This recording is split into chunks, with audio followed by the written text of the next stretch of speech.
Well, Falk, tell me a little bit about, the beginning. When did you get the acting bug and how did it hit you? Dude, the acting bug came really young. I was 4 when I apparently mentioned it to my grandmother in East Germany, where we had 2 channels, and they did play the Oscars. And apparently, I said to her, "I'm going to do that one day." And I had never any aspirations to get an Oscar. That would be nice.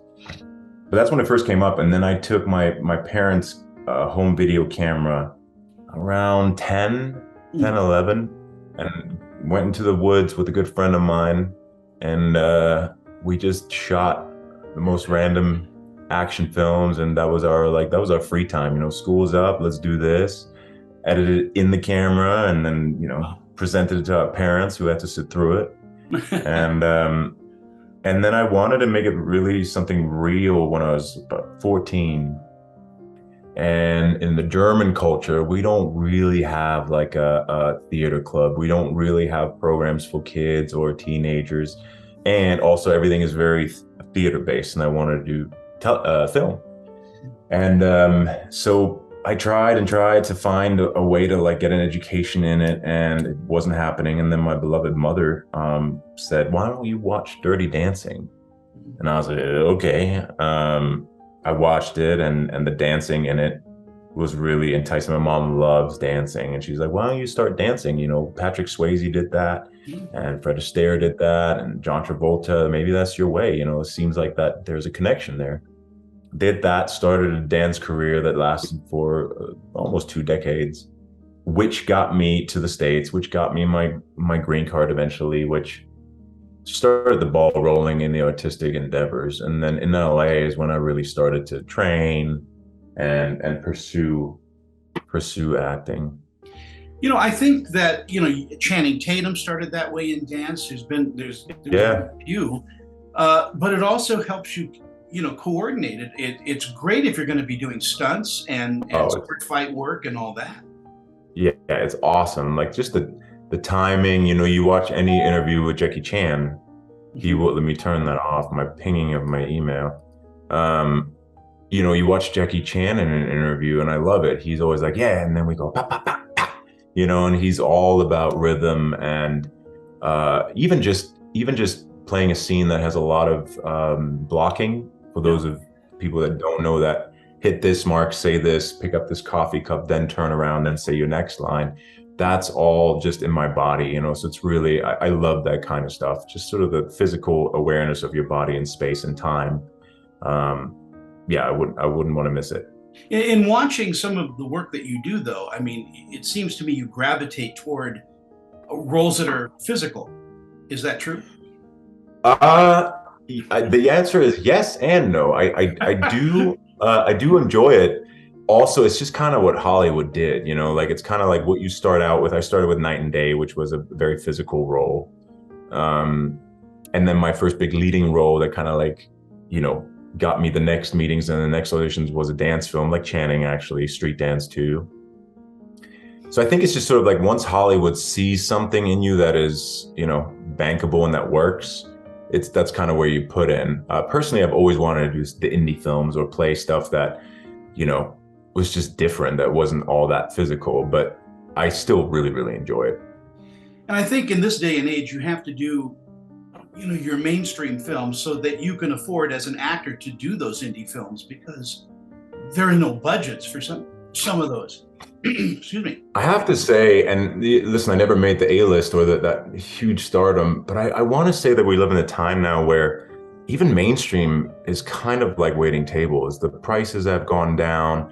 If you're not a name, there's just no real leverage, and I get it. That's what the system is. But I've had a few things now, very mainstream, big stars attached, that I got offered, where I was just like, this isn't enough. I got a kid now, and it's just Yeah. the most of the money goes to one star or two, and then everything else is sort of scale, which is fine, but you have to do a lot of those gigs to pay the bills, especially with this economy. Is that why a lot of actors are turning to producing their own movies? I think so. I think that, and just a sense of control, I guess, it's not negative, but in a sense of like, yeah, I want control over what I do.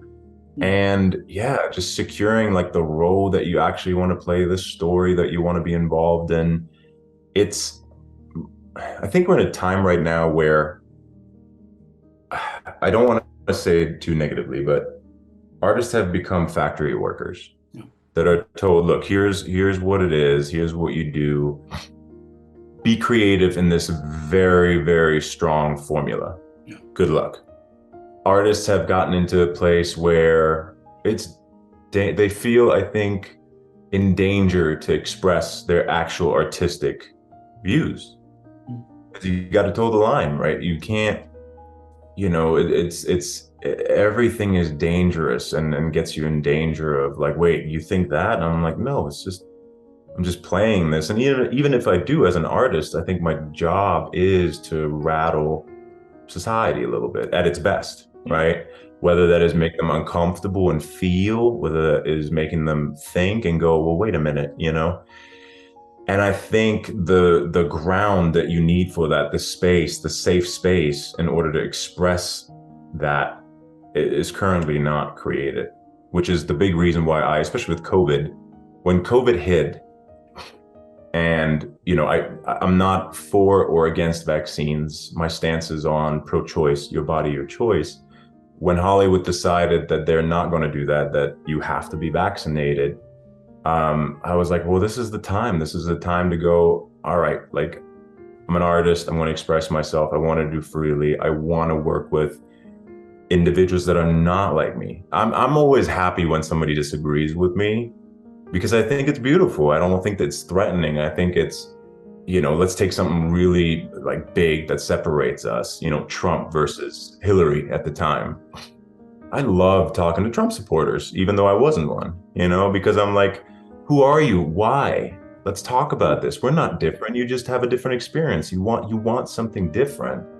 And that is what I would like to do on screen. I'd like to kind of, put back on the leather jacket, smoke the cigarette, drive the Harley, and just sort of go, this is what I'm getting from up here. This is what I want to tell you guys. What do you think? Judge me for it. It's not me. I'm just channeling what I thought would be interesting to you. And I don't find that currently, at least not offers, but the chances that I am getting are very like, I know what it is. I know what's required. I know the story. And so I'm seeking the rebels. I'm seeking filmmakers that are new, that are like thinking outside the box. I'm seeking financiers and distributors that say, you know what, we might completely fail, but let's do it differently, just for the sake of trying something new,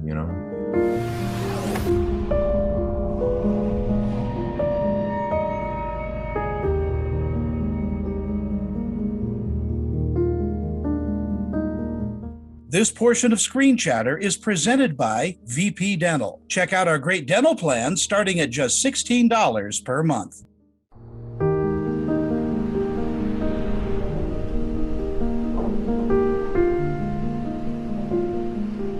Are you good at auditioning? You know what?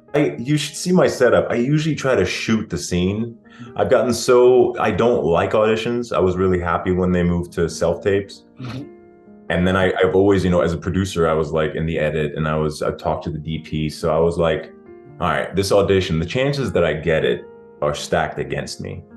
So how can I make these 3 hours that it takes to do something an on-set experience? So I shoot these elaborate things you can look it up on YouTube. For Rocky 2, I made a HBO documentary. What's the Russian? For Drago's son, braided my hair. Dolph Lundgren. Yeah, exactly. Dolph's son, and I changed the script. I just wrote my own thing, and it's like, I don't know if I get it, but this was really fun. Like I'm really much in that sense of like trying to make my experience a good one, no matter what, and not worry so much about is it liked or not. So I enjoy it. And it's hard work and it's frustrating to always have to reapply for a job. It's like, just watch my work and tell me if you like it or not, You go back to that 8-year-old kid shooting in the woods. You want to make a production, and an audition is a perfect example of that. Plus you get seen. Yeah, yeah, that's true. Russell Crowe once told me that all actors are professional auditioners, and you only stop Yeah, auditioning when you get the role. yeah, yeah, that's very true. Yeah. Yeah, that's what we get paid for. Cameron Diaz said something similar to me on my first gig. Night and day. Bless her heart, a night and day. Bless her heart, she was such an influential person to me, and I didn't even know it at the time. But she said, "Yeah, like I get paid for the press, I get paid for the in between, I get paid for all this other stuff, but shooting the film, that's just fun." And I couldn't agree more. I said to Neil Jackson, a friend of mine who is in Stargirl as Iceman, we were talking about um, the job is really the struggles in between, you know, the stress of a set, getting the line, all that. It's like, no, that's what I'm trying to do. It's the, am I good enough? I haven't worked in 2 years. You know, that's where I get paid. You know, it's like you're paying me for that, pushing through, Yeah. not for the job. You know. Well, like music. I mean, the music isn't the keys. It's the spaces between the keys that make music. And Yeah, I think acting is like that beautiful. in a way that the silences and all of the frustrations create the music of where you come from, in your soul when you act. Yeah, yeah, very well said. Yeah, it's beautiful. You direct, right? I mean, No, no, not yet. I really want to. I'm not quite there yet. You have to have sort of like the vision of the project, which for me requires, I think, a story or a script. mm, That I have written one. There's one I think I want to direct, but where you just see it, and tone. Like I've learned so much as an actor and producer of like how a director handles tone, yeah, to stay in the same world. Most professional jobs do that, but it's so difficult to make a story and remain like faithful to the tone the whole time and not wander off. Um, well, so I I think still got to, on your road to becoming a director, the acting is certainly very important, because not only do you get empathetic to, but you also understand the craft and everything, and yes, you can't conduct a symphony, I don't think, without playing some kind of an I instrument agree. to understand. Yeah, I agree. As a director, you got to know all of it. Yeah. I think a little bit. I think a good director is just really fascinated and inspired and curious about every department. The good ones I've worked with, I see them really at least have a base understanding of all the departments. Do you like live theater? Never done it. I've done one musical theater piece in Germany that was a pitch for a show. Um, but I haven't done much theater. I was traumatized when I was really young in Germany. They took me to see Wilhelm Tell, um, and I wasn't prepared. It was long, and Mm. I like the camera. I like being able to see in your eyes just a little something that then draws me in more versus having to project. And I The just love the intimacy of film. intimacy and the edit, what you can do with cutting to this image after that. And so I never really, I admire theater. I think it's incredible. Like as an actor, I'm always like, how do you do that? Mhm. Command that space, learn 3 hours of dialogue and do it every night, like it's pretty incredible. Maybe I'll do it one day, but I have not done it yet. Do you sit in on acting classes still? I And have until I left LA. Yeah. I went like first thing I did after a White House Down or whatever it was, Monday, Tuesday, I was back in acting class because it's a gym. You get to act. Um, and I just like learning. I like to see where can I improve, where am I at. Unfortunately, since I've left, it was just hard. But even then, when I fly to LA, I try to always schedule an acting class or visit in. But no, I missed that. and voice acting. I mean, you've got Ah, such a great voice, and I can hear in your voice that you can bend that and change it, and it's so pleasing. thank you so much. I would love to do that. I mean, that sounds great. A, just like you can do it at home.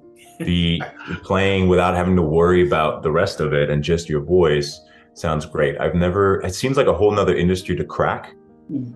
to get in and to pay your dues and do all that. And I just haven't done that or had the energy for it, but I would love to if that opportunity ever came. Yeah, that sounds amazing.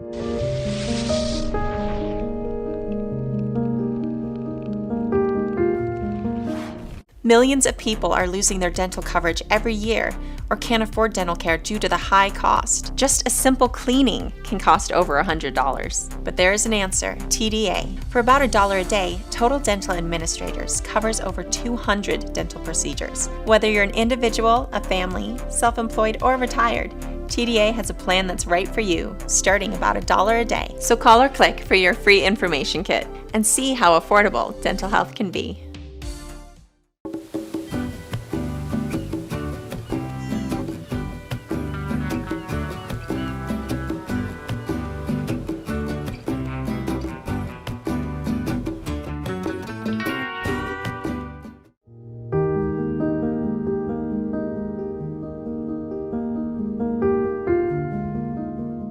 You've played your share of superheroes too. I have, yeah. I super villains and superheroes. I did in Marvel. I did Whiplash, Mickey Rourke's character from the film, and then Hawkman and all the other the DC universe. Yeah, that was a crazy time too. That was like. How does costuming inform your character? Oh man, it was an awesome costume. I don't know if it informed my character. That was just like the moment of like, whoa, this is real. I got a helmet made for me. I got this thing that was custom designed. That was just fun. That was like, oh, cool. That was just a nice moment, but I don't know that it informed the character. The character was, I loved that character. I just, in an interview, spoke about this a little bit. There was a lot of disappointment for me in that show or that job, because I loved the idea of somebody that was 2,000 years old, had fought along the side of Alexander the Great, maybe hung out with Gandhi, is really, I always saw him as kind of like jaded, like a Tony Stark vibe with like, I've seen it all, like the uncle to society in a way, because he's just seen it never change in a way. And I didn't get to do that much of that, that spiritual aspect of the character of like rebirth and being reborn and the relationship continuing every time. And it was such a massive project with so many superheroes in it that we didn't really get to focus on any of that.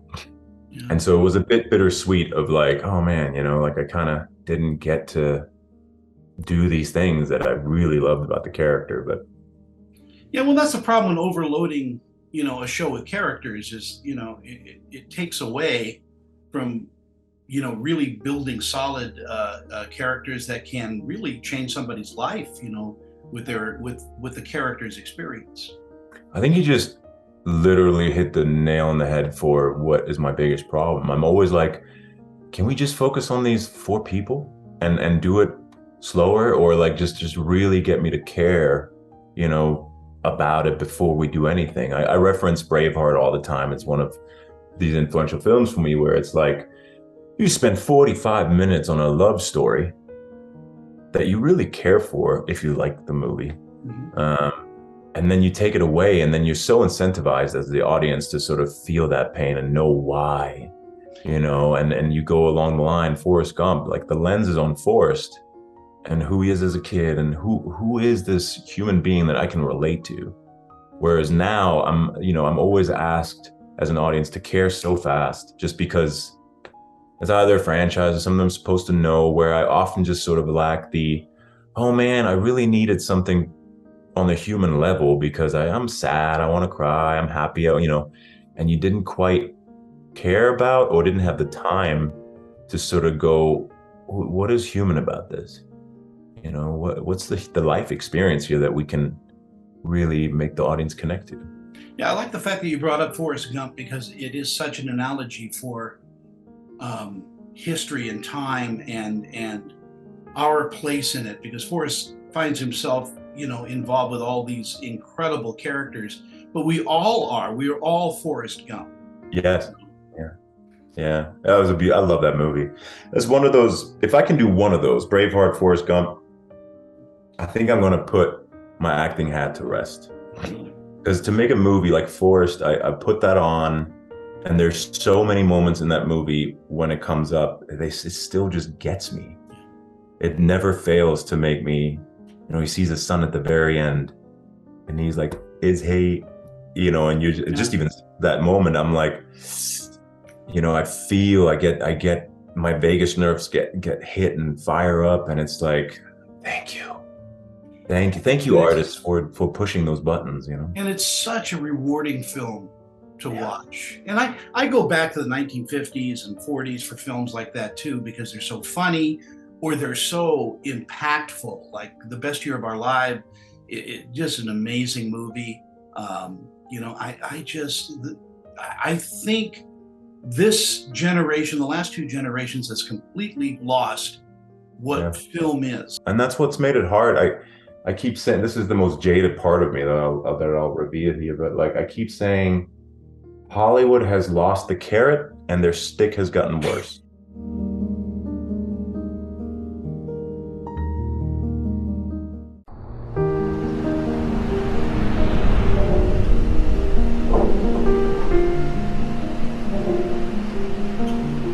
Thanks, Tony. I appreciate you letting me come on, and I appreciate you having such honesty and authenticity in your conversation. Yeah, it's really wonderful. Let's meet up. Let's keep in touch. And if you I'll see you in Utah. Yeah, if you find yourself out here, you're my guest, and I'd love to just sit and chat with you. So you take care. Have a wonderful day. Wish you all the best, Tony. Bye-bye. You too.